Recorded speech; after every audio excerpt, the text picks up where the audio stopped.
Welcome to Tech Circuit, the podcast where we talk about tech news, video games, and the latest in PC gaming components.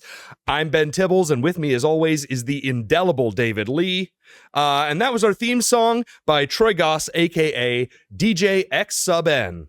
Hey, the name got all the way through. Right, yeah, let's go. Which is actually a mistake because I meant to get it wrong on purpose every time. But if I fold one or two correct pronunciations in there, it's not the end of the world. Yeah. So today we'll be talking about Nexon winning the bidding war, the AMD 9060, the product spotlight, Overwatch Stadium, and the user circuit.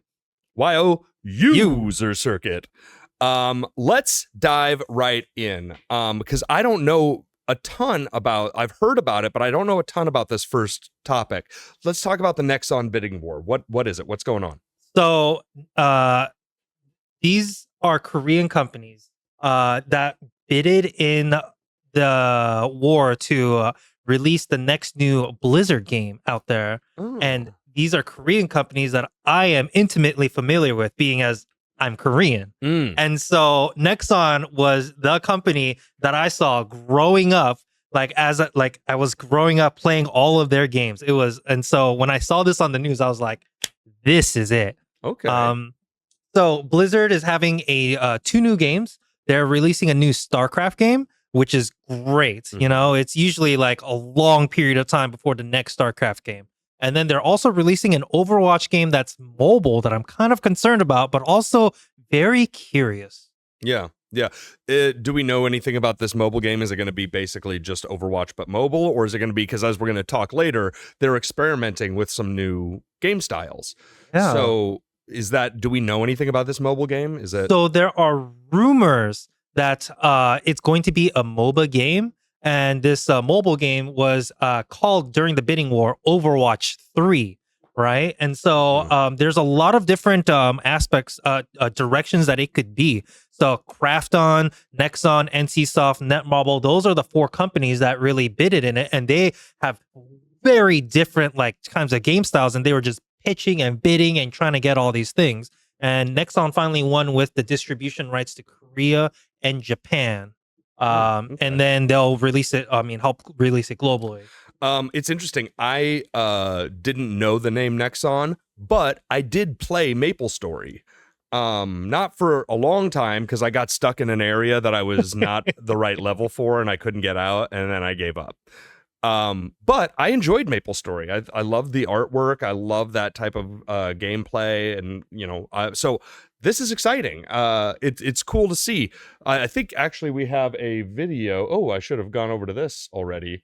But yeah. Oh, yeah. MapleStory right there. MapleStory Worlds. StarCraft was apparently huge in Korea. Do you think that played a role in why Nexon won the bidding war, or did they just pay the most? That's a good question. I think I don't know if that's a consideration because StarCraft was just big in Korea. I remember when I was growing up, when I was 5 or 6, all my uncles and cousins would just sit around the TV with popcorn, just watching the finals of StarCraft. It was great. Okay. Yeah, that's cool. Mm-hmm. I mean, we never did that in my house. I mean, nobody even wanted to watch me play video games. Oh, but you guys probably did that for football, right? Or yes, I grew up in Nebraska, and we don't have much, but we did have college football in the early 90s, and that was when I grew up. So go Big Red. Please be good again soon. Please. Yeah, it's interesting because Blizzard has tried to make 2 other StarCraft shooting games, canceled both of them. I think I saw an article where they're trying to make it a third time. But the one that worries me most about the mobile site is Diablo Immortal, their release. Have you heard about that? Yeah, I've heard of, because is that the one that's already out, the mobile Diablo game? Yeah, and I've heard mixed reviews. I've heard some people are like, "Oh yeah, it's Diablo, it's great," and then other people are like, "It's microtransactions. It's pay to play, pay to win, just kind of like every other mobile game." Yeah, so when they announced at BlizzCon, I believe 2018, there was an announcement for the next Diablo game, and they came out and They were like, hey, it's going to be Diablo Mobile, Diablo Immortal. And people were pissed. They started booing the speaker off the stage. I felt kind of really bad for the speakers. Yeah. But the two quotes were, do you guys not have phones? That's where that quote kind of got big. And the other one is this some sort of off-season April Fool's joke? Because people were not happy that it was on mobile. And so I hope that they get people excited about Overwatch Mobile, because we might have that exact same thing happen again. That's a good point. It's a good point. Let us know what you think down in the comments. Do you play Diablo Immortal? Are you excited about Nexon taking over these properties and producing the next games? Did you play MapleStory? Did you play MapleStory?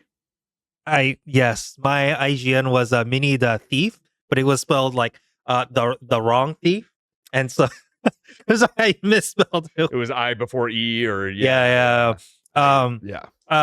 Interesting note for the last bit I'll tell you is Nexon released the first Descendants and the Finals and a lot of other great games, and so I'm kind of hopeful about the next future of Nexon. Okay, well, let us know what you think about the future of Nexon, and I'm going to try and navigate us away from this video.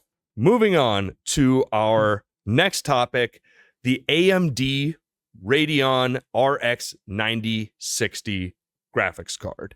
We just got done talking about the 9070s, right? And how they are positioning themselves against the 5070 Ti for about $150 less. Yep. Now we've got the 9060 announced. I assume that that's probably positioning itself against the 5060, the 5060 Ti. Yep.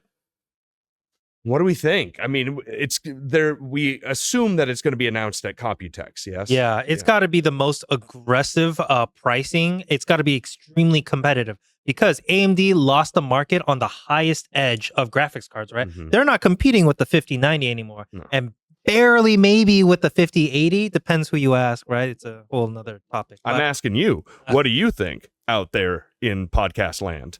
Random citizen. Anyway. So they've got to aggressively price for the mid-range and the low end as well. And so they could there are no really bad graphics cards, only badly priced graphics cards, right? So they've got to really win the pricing market for me. That's a great way of phrasing that. Yeah, there are no bad graphics cards. There's just graphics cards that aren't worth the price sometimes. I feel like AMD is doing a very good job of positioning themselves in price and power against the market leader. And I think there's a lot of fatigue with NVIDIA right now. There's a lot of people who, would love to see a great, powerful graphics card that didn't run on GeForce. Yeah. So it's upsetting to see that they aren't competing at the high end anymore. But the high end, it's not for everyone, right? No. If you aim lower, if you aim at a lower price point and a lower power level, you get more people, right? Because not everyone is gaming at 4K, 240, whatever. Most people out there are gaming at like 1440p. And, there's not to throw shade, but there are ARC graphics cards that can do a decent job of 1440p, probably not on Cyberpunk, but, depending on what you're gaming and what your standards are, you don't necessarily need a 5090, right? Yeah. Like, fun to have, great, it's great. It would be fun to have a 12-cylinder engine in my car. I would get bullshit for gas mileage, and it would cost a ton. The graphics card segment, the branding of NVIDIA for me is just so strong. Like, people know what the names of NVIDIA graphics cards are, and that's partially AMD's fault because they change their naming schemes like every 1 or 2 generations. Confuses me out. But yeah, and so I'm hoping that AMD will definitely rise in popularity, get that branding launch. And so what do they have to do to make it compete against the 5060 Ti? Ooh. Like what does the 9060 have to offer to make it a competitor to the 5060 Ti? Question, because if we talk about VRAM, like Let's talk about VRAM, baby. Let's talk about you and me. I was trying to think of a way to make it about GP. I was like GPU and me. There we go. Like you can't offer 16 gigabytes, more than 16 gigabytes right now. Like 20 gigabytes for like an entry level graphics card. That's not really entry level anymore, and I don't think they're able to offer that kind of thing. So you'd have to look at some other ways. Maybe instead of going 8 gigabytes for the lower end, they might do 12 gigabytes on the lower end. That would be more feasible on the base models of the 9060s. What's the VRAM on the 9070? Is it 16? I think so. We covered this last week. I should know this. I should remember. But I guess kind of to your point, entry level is where you say it is. Mm-hmm. So if AMD wanted to come out and say like, yeah, it's a 20 gig card for, the same price as a 5060, people would go nuts. I mean, granted, there's probably restrictive reasons, financial reasons they couldn't do that feasibly, but when you're the manufacturer, you get to decide what your entry level is, right? Yep. And it often makes sense to align it with the rest of the industry, but sometimes no. I mean, look at, and this is probably a bad example because they literally just changed this, but look at Southwest Airlines, right?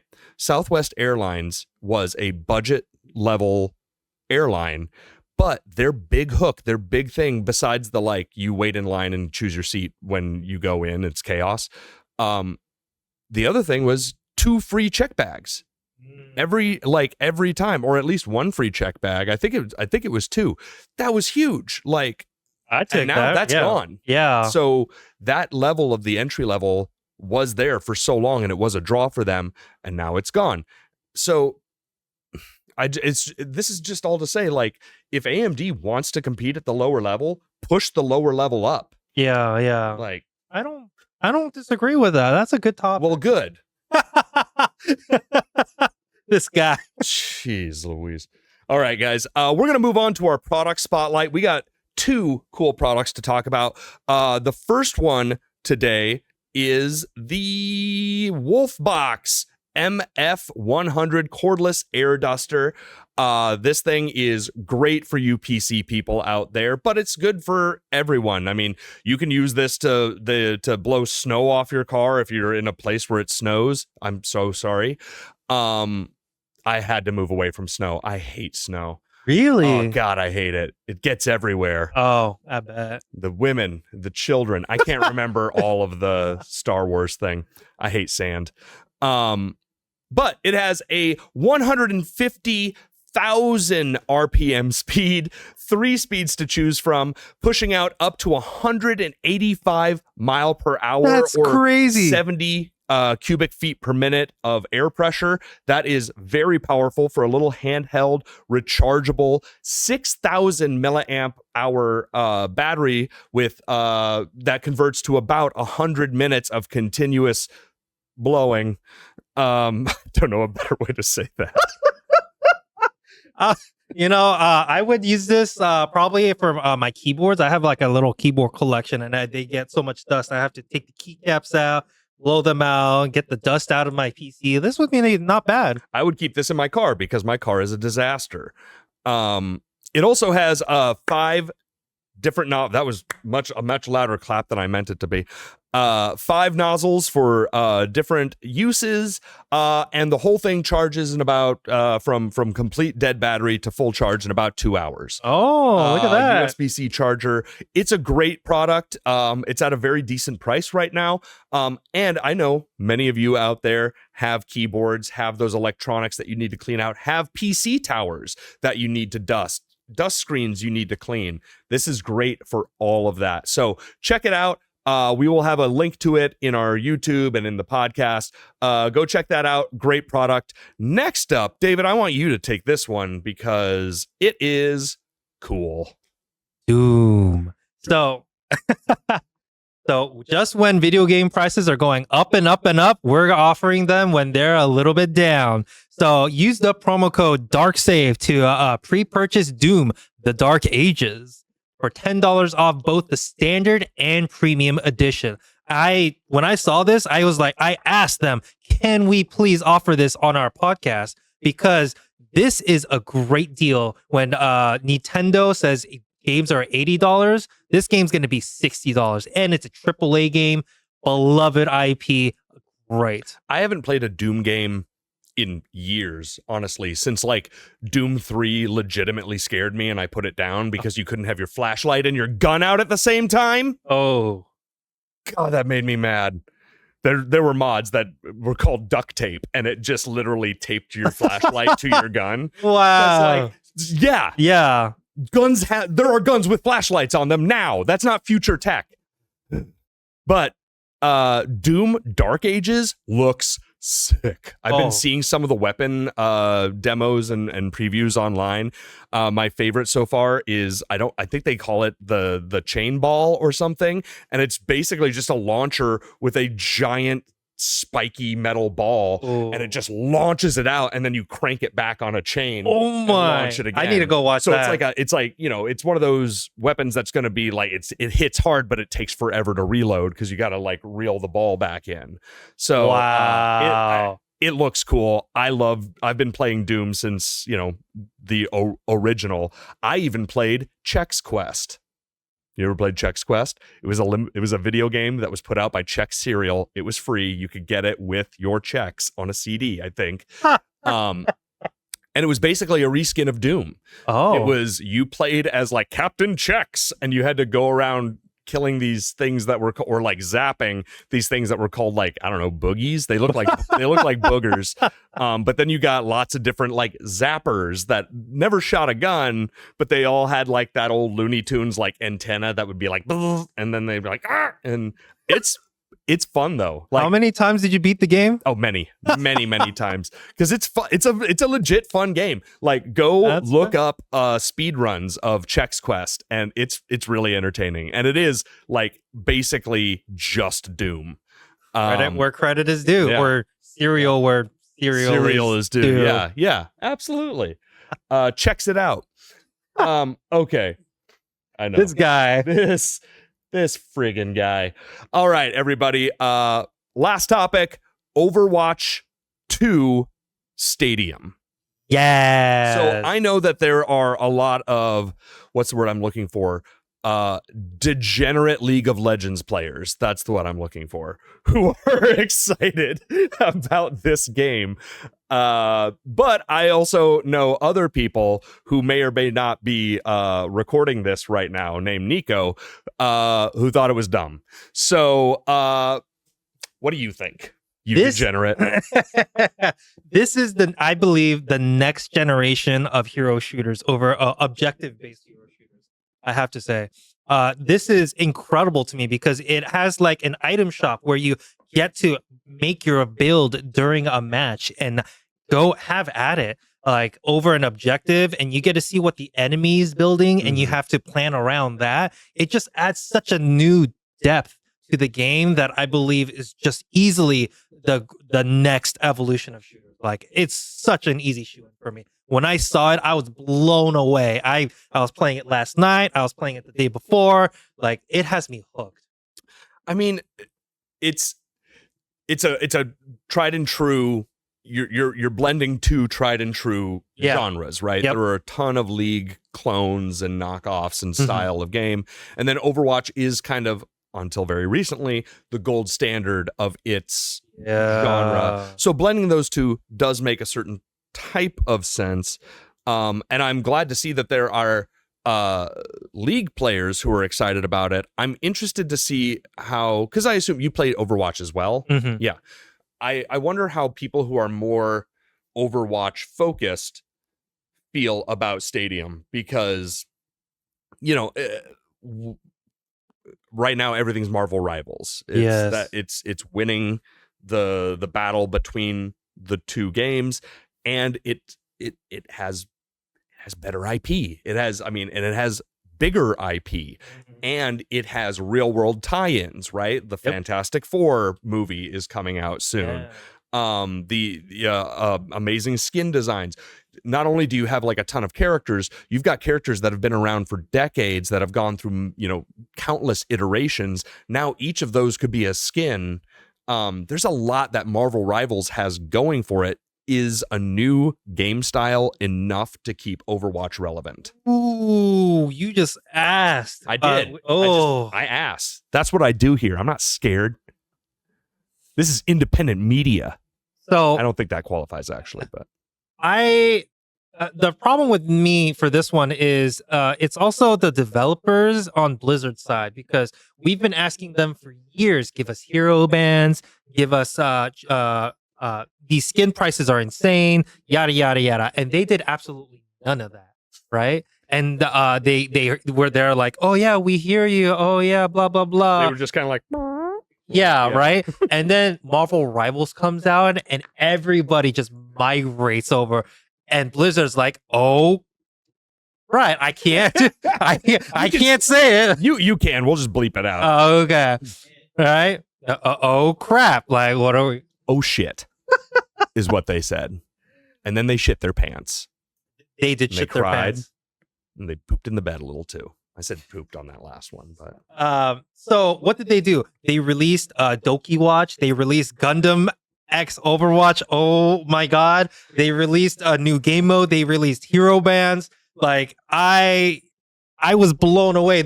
I was like, you could have done this years ago. Why now? But of course we know why now. Yeah, because now there's actual competition. But I guess it's like, is it too little too late? Is it like, hey man, you had your chance. If you had listened to us when you were the top game in town, maybe we would have some loyalty, but these hoes ain't loyal. Yeah. Like, what have you done for us as your community? Because that's, at the end of the day, especially a game like Overwatch, is only its community. That is the whole thing. And Marvel just did more, right? Like, Overwatch has a decent roster, but nothing compared to Rivals, right? Yeah. Like, I don't know what the character count is between the two games, but Rivals has more, yeah, like more characters than Overwatch. I don't know off the top of my head, but Yeah, but I do know Marvel Rivals is killing it with update after update. Fantastic Four update was incredible, and then the Emma Frost update for was like insane. And then we're all excited about the Ultron update. Like, it's been doing really well. So I want them both to do relatively well, because if we ever get a monopoly again, that one monopoly is going to just not do it's going to do the same thing. It's going to do the same thing. Do what it does, not listen to its community. And if it's Marvel, that's Disney. Yeah, that's I don't think that's the monopoly we want to be encouraging. Ooh. But maybe let us know in the comments. Are you an Overwatch player? Are you a League player? Have you played Overwatch 2 Stadium? Do you play Marvel Rivals? What's your opinion on the comparison between the two? Do you think this is enough to save Overwatch? I want to hear from you, but we do need to move on. More of our favorite PC builds from you, the viewers. Our first one comes courtesy of a user named Chris E. I love this build. Very nice, very clean. I love a white build. And I really respect good cable management, because that is not in my skill set. That's not something I was born to do. I shove the back of my PC case back on, and then I'm like, it's managed. Yeah. I tried to learn cable management one day, and it was just a nightmare. So I just bought my friend to do it for me. There you go. And that helps the economy. So, Chris E., great job. I love this build. Nothing too fancy in there, but I like a simple CPU cooler. I like your fan setup, and I like a white build. It's all white. Yeah. My computer aesthetic is all white too. It's a great color. It's just all white. That really got Nico. I'm proud of that one. Now, this next one, I am calling a user circuit selection. But it's because there's something wrong with this picture, and I dare you to point it out. What's wrong with this picture, folks? Can you tell us? I'm going to give you the count of 5. 5, 4, 3, 2, 1. Look at the RAM.